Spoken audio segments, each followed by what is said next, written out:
आपको बोलता है find the foot of the perpendicular. तो ये आपका फाइंड दी, सुनो अभी कुछ लिखो नहीं, पेन्स डाउन, बस सुनो। Find the foot of the perpendicular,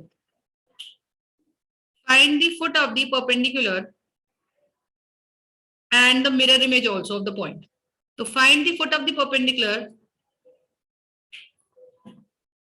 from a particular point, from a particular point on a line. एक लाइन पर आपको फुट ऑफ द परपेंडिकुलर निकालना है बच्चे, एक लाइन पर आपको फुट ऑफ द परपेंडिकुलर निकालना है, ठीक है। कैसे करेंगे हम इसको, ध्यान से देखिए।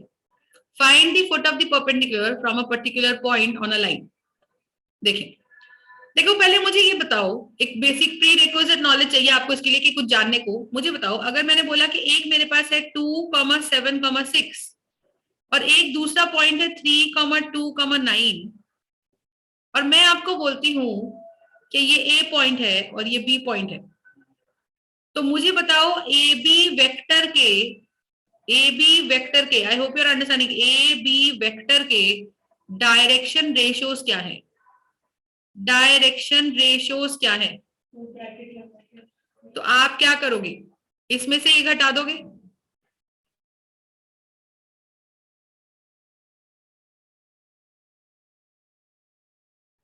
ठीक है।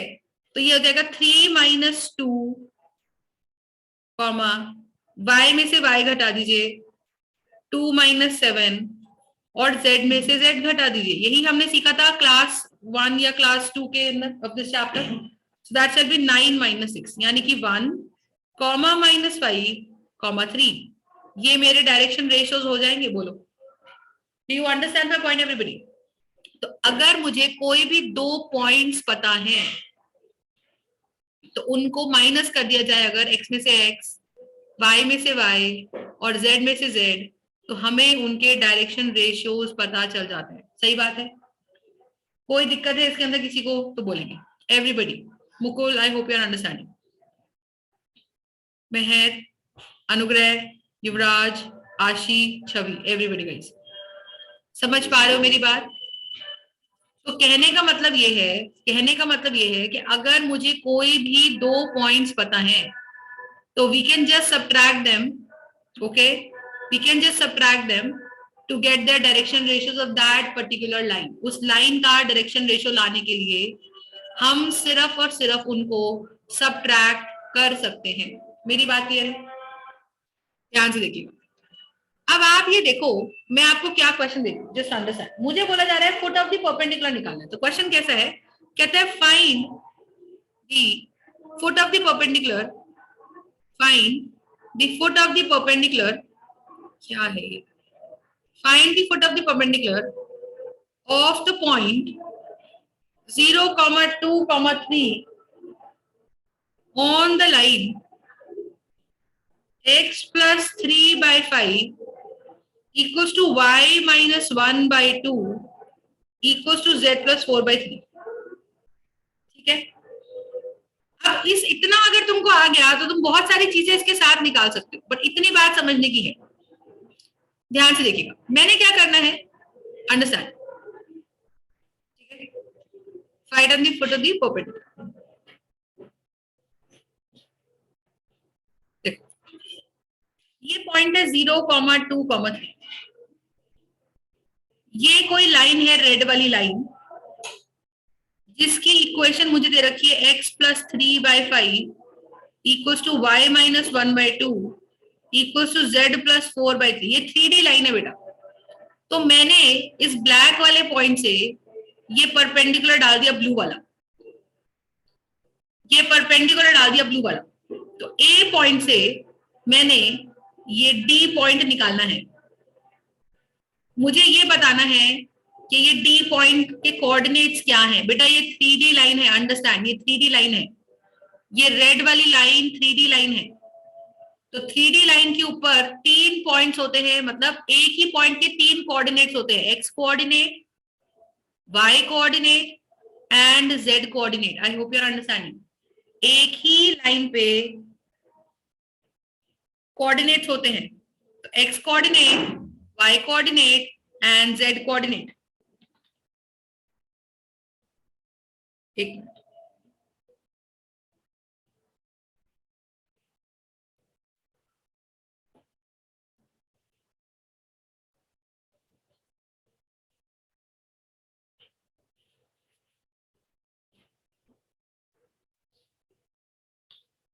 ठीक है जी।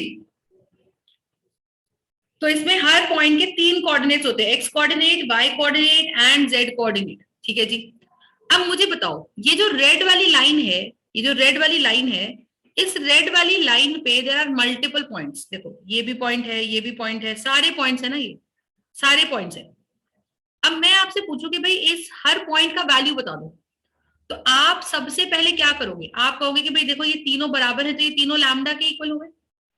तो अगर बोलते हैं तो हम बोलेंगे कि भाई ये भी लैम्डा है, ये भी लैम्डा है, और ये भी लैम्डा, तभी तो इक्वल लिखे गए होंगे कभी ना कभी। तो कहने का मतलब है कि अगर x प्लस 3/5 को लैम्डा कर लो, तो x का वैल्यू आ जाएगा 5 लैम्डा माइनस 3। अगर y को लैम्डा मान लो, तो y का वैल्यू, मतलब इस एक्सप्रेशन को लैम्डा मान लो, तो y का वैल्यू आएगा 2 लैम्डा प्लस 1, और इसको लैम्डा मान लो तो z का वैल्यू आएगा 3 lambda minus 4। I hope you are understanding. तो हमने ये लैम्डा इक्वल मानकर हमने क्या कर लिया, हमने एक्स वाई जेड की वैल्यू निकाल दी, हमने एक्स वाई जेड की वैल्यू निकाल दी। Do you understand my point? अगर हमने एक्स वाई जेड की वैल्यू निकाल दी बेटा, अगर हमने एक्स वाई जेड की वैल्यू निकाल दी, अंडरस्टैंड, तो मुझे X comma Y comma Z कोई भी पॉइंट, रैंडम पॉइंट मिल गया, 5 lambda minus 3, 2 lambda plus 1, 3 lambda minus 4। ये मुझे पॉइंट मिल गया कहां पे? इस लाइन पे, इस लाइन पे। You understand? ये कोई भी पॉइंट हो सकता है, पर हमें पता है कि हर लैम्डा के लिए ये पॉइंट अलग होगा, हर लैम्डा के लिए ये पॉइंट अलग होगा, हर लैम्डा के लिए ये पॉइंट अलग होगा। That means if I put I lambda is equal to half, तो मुझे कोई और पॉइंट मिलेगा जो शायद से ये पॉइंट है। लैम्डा इक्वल्स टू 1 डाला तो हो सकता है ये मिल जाए, लैम्डा इक्वल्स टू 1/3 डाला तो ये मिल जाए, लैम्डा इक्वल्स टू 2 डाला तो ये मिल जाए। मुझे कौन सा लैम्डा ढूंढना है? मुझे कौन सा लैम्डा ढूंढना है बताओ? क्या मुझे सारे पॉइंट्स ढूंढने के, या सिर्फ स्पेसिफिकली डी पॉइंट ढूंढना है? स्पेसिफिकली डी ढूंढना है, which means I am looking for one particular lambda जो मुझे डी पॉइंट देगा। तो मैंने कहा जी मान लो ये डी पॉइंट यही निकाल दिया मैंने लैम्डा की टर्म्स में, तो अब ऐसा माना जाएगा कि हमने अज्यूम कर लिया कि ये जो एक्स वाई जेड जो रैंडम पॉइंट है डी, वो मेरा कोई नहीं but 5 lambda minus 3, 2 lambda plus 1, 3 lambda minus 4 है। देखो ये कोई भी पॉइंट हो सकता है, पर हर पॉइंट के लिए मैं बार बार बोल रही हूँ लैम्डा अलग अलग अलग अलग अलग निकलेगा। मुझे कोई एक स्पेसिफिक लैम्डा चाहिए, कोई एक स्पेसिफिक लैम्डा चाहिए जो डी पॉइंट मुझे दे सके। तो मैंने मान लिया कि मान लीजिए डी पॉइंट ही है बेटा ये, यहां तक बात समझ में आई। और अगर मैंने मान लिया कि ये डी पॉइंट ही है, अगर मैंने मान लिया कि ये डी पॉइंट ही है, अंडरस्टैंड, तो आप ये कहोगे कि मैम मैं ए डी के डायरेक्शन रेशियोज निकाल सकता हूं, क्योंकि मुझे ए का भी पॉइंट पता है और डी का भी पॉइंट पता है, तो दोनों को माइनस कर दें अगर, तो क्या मुझे ए डी के डायरेक्शन रेशियोज मिल जाएंगे? बताइए। अच्छा एक और चीज मुझे बताइए, क्योंकि ये फुट ऑफ द परपेंडिकुलर है, understand, this is perpendicular, blue line is perpendicular to this red line. तो परपेंडिकुलर लाइंस के डॉट प्रोडक्ट क्या होता है बच्चे? परपेंडिकुलर लाइंस का डॉट प्रोडक्ट क्या होता है? 0। डॉट प्रोडक्ट, दो लाइनें या दो वेक्टर जब परपेंडिकुलर होते हैं तो b1 डॉट b2 0 होता है। तो रेड लाइन का जो b1 आएगा, जो रेड लाइन का b1 आएगा वो क्या आएगा? मैं इसको रेड कलर में लिख रही हूँ, देखिएगा, वो आएगा 5i cap plus 2j cap plus 3k cap, क्योंकि जो नीचे है ये डायरेक्शन रेशियो इस रेड लाइन के हुए कि नहीं हुए? बताइए, बोलो भाई। ये जो लाइन दे रखी थी मुझे, ये जो लाइन दे रखी थी, ये लाइन क्या थी? ये रेड वाली लाइन की इक्वेशन थी, पर कार्टेशियन फॉर्म थी। तो कार्टेशियन फॉर्म में जो नीचे की तरफ आता है वो a plus lambda B vector ही तो होता है। तो क्या मैं इस रेड लाइन का बी वेक्टर नहीं बना सकती? 5i cap plus 2j cap plus 3k cap. तो अगर मैं इसका बी वेक्टर बना लेती हूं which is this, okay, which is this, और मेरे को ये लाइन मान लीजिए इसका नाम मैं दे देती हूँ सी डी, तो सी डी का डायरेक्शन रेशियोज मिल गए मेरे को, और एडी के सॉरी सीपी डायरेक्शन रेशियोज मिल गया। अब एडी के डायरेक्शन रेशियोज कैसे निकालोगे आप बताओ? एडी के डायरेक्शन रेशियोज के लिए मुझे पॉइंट पता है बच्चे, मुझे पॉइंट पता है, तो 5 लैम्डा माइनस 3 माइनस 0 कॉमा, बाद वाले में से पहले वाला माइनस करते हैं ना जब 2 पॉइंट पता होते हैं, 2 लैम्डा प्लस 1 माइनस 2 और 3 लैम्डा माइनस 4 माइनस 3। ये यूरो में तो सिलेबस कंप्लीट ही हो गया होगा भाई। तो 5 lambda minus 3, 2 lambda minus 1 and 3 lambda minus 7। नहीं, मैं जेन्युइनली पूछना चाह रही हूँ, मतलब कोई जोक्स अपार्ट, खत्म हो गया कि नहीं? के 3 महीने पहले करवा दी था ये वेक्टर्स तो ये तुमको तो आता होगा यार। नहीं, समझाया थोड़ी ना, करवाने को था उनको तो बस। अच्छा, बस समझाया नहीं, उसके बाद ठीक है। तो ये एडी वेक्टर हो गया, एडी वेक्टर के डायरेक्शन रेशियोज हो गए बेटा। ये बी वेक्टर आ गया, आप समझ लीजिए एडी का, और सीडी का डायरेक्शन, सीपी का डायरेक्शन रेशियो 5, 2 और 3 है। मेरी बात क्लियर है? बताइएगा। तो अगर सीपी का डायरेक्शन रेशियो मिल गया 5, 2 और 3, और एडी का डायरेक्शन रेशियो मिल गया, तो अब मुझे पता है कि ये परपेंडिकुलर है, तो क्या मैं बोल सकती हूं कि B of CP dot B of AD should be 0 because they are perpendicular. Everybody, are you understanding the point? बोले। तो अगर ऐसा है तो करिए जरा। तो 5 इंटू आई जो क्या है हमारे पास, 5 ऑफ सी डी या सीपी, 5 आई कैप प्लस 2 जे कैप प्लस 3 के कैप डॉट ये वाला 5 लैम्डा माइनस 3 कैप आई कैप प्लस 2 लैम्डा माइनस 1 जे कैप प्लस 3 लैम्डा माइनस 7 के कैप, इनका डॉट प्रोडक्ट शुड बी 0। बात समझ में आ रही है सबको? अब आपको अगर इनका डॉट प्रोडक्ट 0 कर दिया तो बस आप डॉट प्रोडक्ट करिएगा और लैम्डा की वैल्यू निकालेंगे। कैसे करेंगे बताइए जरा? How would you do this?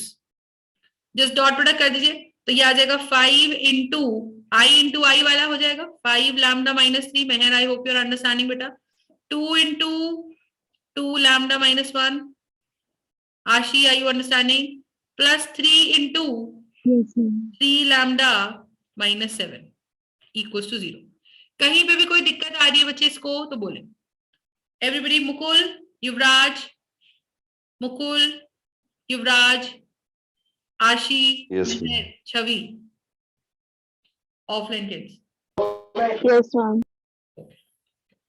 तो अब आप इसको सॉल्व करिएगा, एक ही लैम्डा की वैल्यू आएगी 25 lambda minus 15। Mehar, I hope you're understanding बेटा। तो कुछ बोली रही 4 lambda minus 2 plus 9 lambda minus 21 equals, आगे समझ, ठीक है। तो 25 lambda plus 4 lambda 29 lambda, 29 plus 10 39, 38 lambda, तो ये हो गया 38 लैम्डा। और माइनस 15 माइनस 2 माइनस 17, माइनस 17 और 21, तो ये आपका आ जाएगा माइनस 38। क्या बात है? कैसे? 25 प्लस 4 29, 38।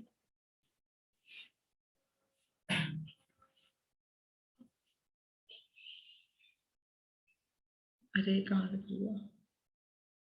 ठीक है जी। तो यहां से 38 लैम्डा वुड बी 38, तो लैम्डा इक्वल्स टू 1, क्योंकि ये क्वेश्चन मैंने बुक से उठाया था, बनाया नहीं था। ठीक है, तो lambda is going to be 1, so you are getting a final correct answer. अभी लैम्डा 1 आ गया, मतलब आपको लैम्डा मिल गया। आपको पॉइंट निकालना है बेटा, अंडरस्टैंड माय पॉइंट। आपको डायरेक्शन रेशियोज नहीं निकालने, आपको ये फुट ऑफ द परपेंडिकुलर निकालना है। ये पॉइंट क्या था असलियत में? ये पॉइंट था ये। तो लैम्डा 1 आ गया। अब आप पॉइंट जो था, क्योंकि आपने देखो डॉट करा है डायरेक्शन रेशियोज का, पर डायरेक्शन रेशियोज निकालने के लिए आपने इसमें से 0, इसमें से 2, इसमें से 3 घटा के ये लाया है, फिर इसका डॉट इसके साथ किया है, जो हमारे 5, 2 और 3 डायरेक्शन रेशियोज थे सीडी लाइन के, सीपी लाइन के। I hope you're understanding. तो आपको ये पॉइंट में डालना है बेटा लैम्डा का वैल्यू, तो ये फुट ऑफ द परपेंडिकुलर आ जाएगा। आप देखिएगा, तो ये फुट ऑफ द परपेंडिकुलर क्या है? 5 इंटू 1 माइनस 3 2, 2 इंटू 1 2 प्लस 1 3, और 3 into 1 minus 4 minus 1। So 2, 3, -1 is the foot of the perpendicular that you're dropping from the point A on the particular line. Are you understanding my point, everybody? कहीं पे भी कोई दिक्कत है इसमें किसी को तो बोल दो. अब मुझे अगर 2, 3, -1 मिल गया, अब आपसे कुछ भी पूछ सकता है. आपसे कह सकता है कि बताइए इसकी परपेंडिकुलर की लेंथ कितनी है. तो आपको डिस्टेंस फॉर्मूला लगाना है. अब आपको ये मिल गया कि मैम ये है 0, 2, 3 और आपने जो परपेंडिकुलर ड्रॉप करा है इसका ये पॉइंट भी आप ले आए हो 2, 3, -1. तो आपसे बोल सकता है what is the foot of the perpendicular, A D की लेंथ बता दो. तो आपको पता है x2 - x1 का होल स्क्वायर. डिस्टेंस फॉर्मूला क्या होता है बेटा, y2 - y1 का होल स्क्वायर. यही तो होता है. अब की बार बस एक z2 - z1 का होल स्क्वायर भी लगा दो. सही बात है. सीपी की इक्वेशन कैसे बननी है? सीपी कौन है बच्चे? सीपी की इक्वेशन बच्चे दे रखी है, बनानी नहीं है युवराज हमको बच्चे. देख सीपी की इक्वेशन दे रखी है, ये दे रखी, ये दे रखी. इक्वेशन बना के तू करेगा भी क्या? तेरे को इस इक्वेशन से सिर्फ डायरेक्शन रेशियोज उठाने हैं. Okay ma'am. है ना? तो इसके देखो आपको फंडा में बार बार बोल रही हूँ, अगर आपको डॉट प्रोडक्ट और क्रॉस प्रोडक्ट सही क्लियर है तो कोई सेकंड थॉट ही नहीं है कि चैप्टर समझ में नहीं आए. फंडा यही है कि दो लाइनें परपेंडिकुलर है, कहीं ना कहीं डॉट प्रोडक्ट 0 होगा. बस ये पूरे चैप्टर में आप देखो डॉट प्रोडक्ट या क्रॉस प्रोडक्ट ही है. क्रॉस प्रोडक्ट सिर्फ एक जगह है जहां दो लाइनें दे रखी हैं और बोल रखा है कि आपकी रिक्वायर्ड लाइन इन दोनों लाइनों के परपेंडिकुलर है. सिर्फ वहां पे आपको क्रॉस प्रोडक्ट निकालना है. बाकी एक जगह बता दो जहां क्रॉस प्रोडक्ट है, हर जगह डॉट प्रोडक्ट है और वो 0 है. समझ में आई? तो आप ये देखो आपको बोला जा रहा है A D is perpendicular to CP. तो जब दो लाइनें परपेंडिकुलर हैं तो सबसे पहले अटैक करो उसके डायरेक्शन रेशियो पे. तो बताओ भाई दो लाइनें अगर परपेंडिकुलर हैं तो वो दो लाइनों के डायरेक्शन रेशियोज क्या हैं? तो सीपी लाइन का डायरेक्शन रेशियो ये है. देखो मैं जो ये वन लाइनर्स डालती हूँ ना अपने टीचिंग मेथड में, इसमें ये वन लाइनर्स बहुत काम के हैं. जैसे बार बार मैं बोलती हूँ साइड चेन्स आर अल्काइल के ग्रुप्स आर प्रीफिक्सेस. ऐसे ही मैं मैथ्स में बोल रही हूँ अगर परपेंडिकुलर है तो डायरेक्शन रेशियो ढूंढो. ये लाइन याद रखिएगा, अगर परपेंडिकुलर है तो दोनों लाइनों के डायरेक्शन रेशियो ढूंढो. डायरेक्शन रेशियो या तो लाइन दे रखी होगी तो वहां से मिल जाएंगे, नहीं तो पॉइंट पता है बेटा, और दो पॉइंट पता है तो माइनस करके डायरेक्शन रेशियो मिल जाएंगे. And then b1 dot b2 shall be 0. ठीक है. तो ये टाइप्स मैं आपको करा रही हूँ because this is how the chapter is being divided. NCERT में ऐसा कोई टाइप डिवीजन नहीं है. एनसीईआरटी में सीधा एक एक्सरसाइज है, उसी में सारे टाइप भर दिए उन्होंने. हर एक टाइप का 2-2 क्वेश्चन डाल दिए, हो गए 13-15 क्वेश्चन. समझ रहे हो मैं क्या बोल रही हूँ? अब कर लीजिएगा. आपको बताया जा रहा है इनके बीच का शॉर्टेस्ट डिस्टेंस निकालिएगा. कैसे निकालेंगे बताइए? तो y2 - y1, x2 - x1, 2 - 0 का होल स्क्वायर, क्योंकि मेरे लिए ये x1 y1 z1 है और मेरे लिए ये x2 y2 z2 है. तो 2 - 0 का होल स्क्वायर प्लस 3 - 2 का होल स्क्वायर प्लस -1 - 3 का होल स्क्वायर का अंडर रूट. तो 2 - 0 क्या हो जाता है? 4 स्क्वायर. 3 - 2 1 का स्क्वायर 1 -4 का स्क्वायर 16. तो अंडर रूट कितना आ जाएगा? Root 21 units. ठीक है, root 21 units. Everybody are you understanding my point? तो ये इसकी लेंथ आ गई रूट 21 यूनिट्स. एक टाइप तो ये बनेगा. तो पहले फुट ऑफ द परपेंडिकुलर निकाल के वो डिस्टेंस पूछ सकता है. यहां तक बात क्लियर है सबको? तो बोले. और वो क्या पूछ सकता है देखो, और वो कहेगा इसका मिरर इमेज बता दो. इसका मिरर इमेज बता दो. मुझे बताओ ए पॉइंट का मिरर इमेज ये पिंक पॉइंट रहेगा, क्योंकि जितना ऊपर ए पॉइंट है प्लेन मिरर में उतना ही नीचे ये पिंक पॉइंट है. तो आई विल से कि मान लीजिए जो ये एक्स पॉइंट है ये मिरर इमेज है ए पॉइंट का. Are you understanding? बोलेंगे सब लोग. तो मुझे बताओ उस हिसाब से अगर देखा जाए तो ये डी पॉइंट मिड पॉइंट बन गया बेटा. और मिड पॉइंट किस रेशियो में बांटता है इसको? 1:1 के रेशियो में बांटता है. 1:1 के रेशियो में बांटता है कि नहीं बांटता है? तो मान लीजिए ये पॉइंट अगर एच के एल है या LMN है, L, M, N है, तो आप क्या करोगे? 0 1 × 0 प्लस 1 × L. क्या करते थे सेक्शन फॉर्मूला में? 1 × 0 प्लस 1 × L बाय 1 + 1. यही तो मिड पॉइंट देता था अपने को 2 x2.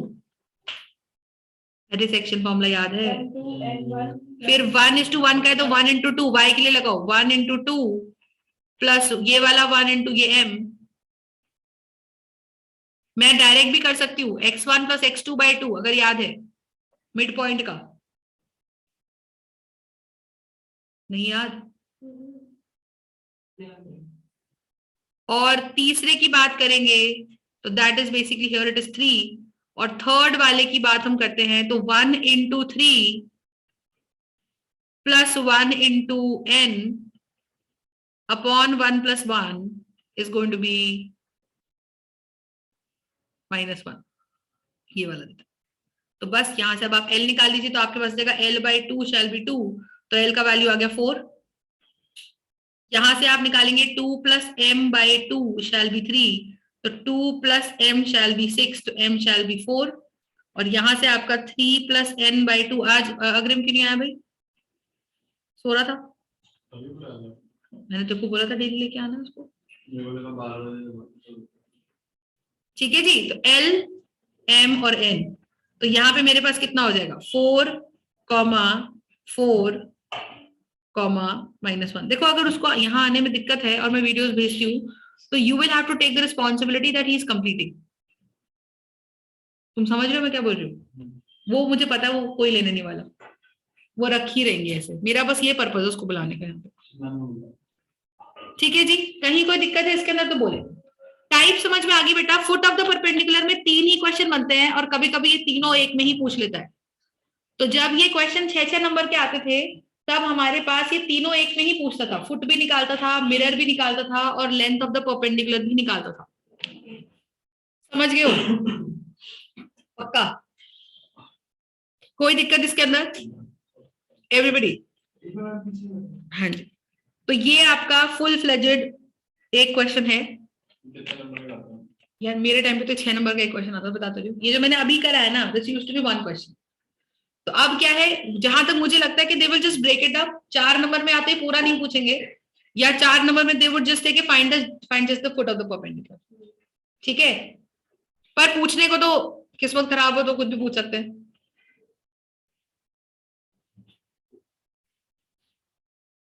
देख यार, ये ना जब एग्जामिनर पेपर सेट कर रहा होता है ना तो उसके मूड पे डिपेंड करता है।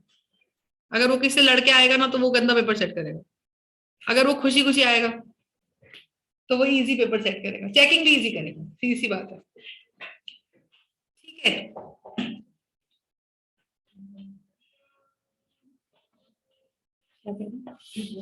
ठीक है, करे एक क्वेश्चन छुट्टी।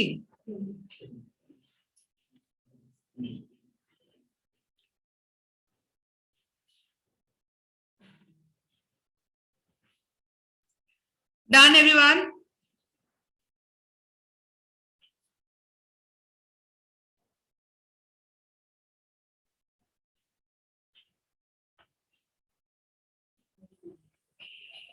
चलो एक क्वेश्चन और करेंगे। क्वेश्चन कहता है find the foot of the perpendicular. ये टॉपिक आज खत्म है बेटा, चैप्टर खत्म है। और अब मेरी बात सुनो बहुत ध्यान से, आप लोगों को इंटीग्रेशन के मुझे टॉपिक्स कराने हैं, ठीक है? मैं इंटीग्रेशन दोबारा करवाऊंगी, no doubt on that. I will do integration in February। तब तक मैं पहले पूरा सिलेबस कंप्लीट करूंगी, ये ध्यान रखिएगा। मेरा टारगेट ये है कि ये 14 जनवरी तक, जब तक तुम लोग के ऑफ्स हैं, I am going to cover a probability fully. I am going to do plane, तो मेरा प्लेन हो जाएगा, प्रोबेबिलिटी हो जाएगा, ठीक है, और मेरा लाइन तो हो ही गया। तो I will be done with most of the syllabus by 14। बचेगा मेरा इंटीग्रेशन, जो मैं एक बार तो पहले करा चुकी हूँ, बट वो तुमको कुछ याद नहीं है, विच इज ओके। मैं तुम लोग को डेली 2 से 3 वीडियोस भेजूंगी। मेरी बात को बहुत ध्यान से सुनिएगा। आप वो 2 से 3 वीडियोस कंप्लीट करोगे और उसका मैं डेली टेस्ट लूंगी कम से कम 5 दिन तक। तो विद दैट आपने एक बार गो थ्रू कर लिया ना, तो मैं क्या करूंगी, मैं मीनवाइल अपने अलग अलग टॉपिक भी चलते रहेंगे, आप वो वीडियोस कंप्लीट करिएगा। फिर मैं अपना पहले वो खत्म कर दूंगी, डिफरेंशियल और एरियाज रिलेटेड टू सर्कल, जिसके अंदर तुमको एटलीस्ट जो इंटीग्रेशन का यूज करना है पार्ट, उतना आ जाएगा। ठीक है, उसके बाद मैं पूरी इंटीग्रेशन बिल्कुल स्क्रैच से एक एक कॉन्सेप्ट के साथ दोबारा करवा दूंगी। I will not leave it on to you कि आप लोग खुद कर रहे हो, लेकिन शुरुआत के लिए इतना देख लो कि तुमको मतलब पता है। तो मैं तुमको जो वीडियोस भेजूंगी प्लीज उनको कंप्लीट करिएगा, so that you will understand what is the concept उसके अंदर। तो जब दोबारा भी पढ़ोगे तो तुम्हारी एक रिविजन ही होगी और वो अच्छे से होगी। समझ रहे हो, उसको प्लीज करिएगा। चलो एक क्वेश्चन और करो। Find the foot of the perpendicular from the point 1, 2, 3 to the line, करिए, to the line x minus 6 by 3 equals to y minus 7 by 2 equals to z minus 7 by minus 2. करिएगा। Can you try it on your own or should I give you time? Should I do it?